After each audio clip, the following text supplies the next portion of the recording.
Welcome back to my channel. I'm Traben. These are my tomes, and today we're going to talk about my TBR for Summerween 2026.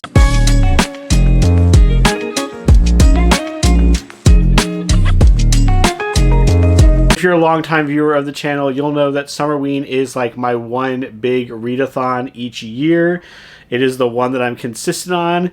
I've even messed up Winterween a couple of times, but I really enjoy Summerween, not only for bringing the spooky season into summertime, but also because the prompts are generally very approachable and they aren't overwhelming. We only have 5 prompts, 5 books to get through, 1 week. Before we jump into it, let me know down in the comments below, are you participating in Summerween this year? Do you know what Summerween is? Check out the links in the description. If you are reading for Summerween, what's on your TBR? Let me know.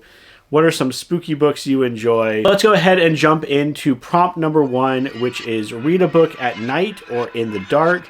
I have usually chosen to do this as an audiobook and as something that is like gothic horror. There's just something about sitting in the dark with a candlelight on, listening to a gothic horror story as the terror slowly unfolds, that just really works for me. This year I am choosing T. Kingfisher's What Feasts at Night for a couple of different reasons.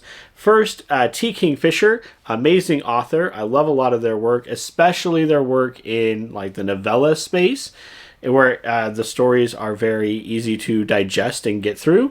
I believe this audiobook is only 5 hours, and when we're talking about 5 prompts in 7 days, 5 books in 7 days, we got to have some things that are a little bit snappy. Another reason why I want to read this is because it is the sequel to What Moves the Dead, which I read last year, I want to say, and I have been anticipating continuing with this series. And the last reason is because it's called What Feasts at Night, and we're going to read it at night. How perfect is that? Prompt number 2 is another classic evergreen prompt for Summerween, and that is to read a horror or thriller book. And for this, I am choosing to read the Sunday edition of Ice Cream Man Volume 1. This is on my 26 for 2026 reads for this year, and just feels like a good pick for like my flagship horror title for this readathon. I have been anticipating reading Ice Cream Man for a very long time. I have read a couple of comics tangentially related to this. I read The Dead Man number 1, which is from the same creative team but with a different cast of characters. I read through The Mortal Shuffle, which is a comic book in card deck form, which I've previously covered on the channel in a short, I believe. Ice Cream Man is an anthology series a la Tales of the Crypt, Twilight Zone, or Hyde Street, to name another comic book series, in which the titular Ice Cream Man, very creepy persona, tells these various stories of people getting their comeuppance and horrible things happening, all these little horror vignettes that he is aware of and kind of narrates along. In much the same way you got Rod Sterling to bookend the different pieces in Twilight Zone, you have Ice Cream Man coming in and being part of these stories in some way, shape, or form. But what I really enjoy about what I've seen from Ice Cream Man is how much it is pushing the form of comics themselves. There is a comic that is a palindrome. There is a comic that has 3 consecutive stories happening simultaneously, and how you go about reading that is up to you. You could read one at a time, you could read all 3 at once, and it deals with very minute changes, something akin to maybe Meanwhile, if you're familiar with that comic. So I'm really looking forward to this, not just for the horror vibes, but also for some really interesting uses of the comic book medium. Prompt number 3 was to read a book that had pink on the cover, and thankfully I already had one lined up with How to Kill a Guy in 10 Dates by Shaylee Thompson. This book follows Jamie Prescott, a girl who goes to a speed dating event that goes terribly wrong. The lights go out, and when they come back on, her date has his throat slashed and they are all under attack. it has this idea of Jamie is genre savvy within the slasher genre, and so she's armed with her wits about what to do. I did read a book in a similar vein that I did not care for. I'm hoping that this one hits the mark where that one kind of completely missed the landing as far as having these characters who are aware of kind of the ins and outs of the genre they find themselves in. But what a hook for a book. I'm very excited about this one, and I've been looking forward to it for a couple of months. So what better excuse than Summerween to get this off my TBR cart. Another book that's on my 26 for 2026 list, fits the vibe for Summerween and fulfills one of the prompts, is Cho Yuen's Teddy Bears Never Die. This is going to fulfill my prompt of author I've never read before. I'm going to be completely honest and say that I'm not quite sure what the plot of this book is. It has something to do with a poison gas attack that might not have been a poison gas attack. It has something to do with someone waking up in the body of a teddy bear and having their body snatched, maybe.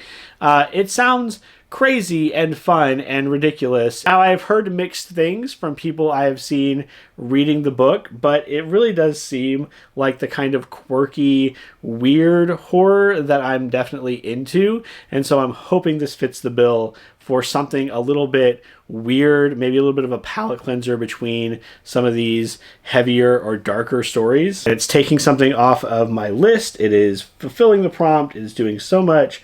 Can't wait to read this one. Very excited. And finally, from the depths of our unhaul shelf, a book so bad my wife wants to get rid of it, but misery loves company, and she wants me to read it first. The last book on my list for the horror novella will be Nothing But Blackened Teeth.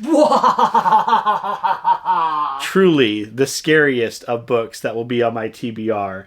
I have heard very few positive things about this book, and I am not encouraged by the review and reaction from my wife. However, at just over 100 pages, it will be the shortest book I read, and there is something to be said about reading bad fiction. I wouldn't say I'm excited about this read, but I am morbidly curious what is so terrible about this book, and why it had such unfavorable reviews. This book has something to do with a dark ritual and characters that are genre savvy until they're not. That's about all I know about it. Again, going in mostly blind with this one. But the cover's really good. The cover is sick. The cover's sick as hell. Oh my god. Yeah, right? Like, you look at that and you're like, man, that's some dope, like, J-horror stuff right there. I can see why Amanda picked it up, and I'm disappointed that it is not, an amazing work of art. But we shall see my thoughts on it once I get through with it next week. And that's going to do it for me today. Thanks for coming by while I talk about my TBR for Summerween. Once again, if you are participating in Summerween, if you like horror books and you want to recommend some to me in the comments below, please do so. While you're there, don't forget to subscribe and like the video so we can grow this corner of our booktube community. As always, I hope your reading journey is going well, and until the next one, take care.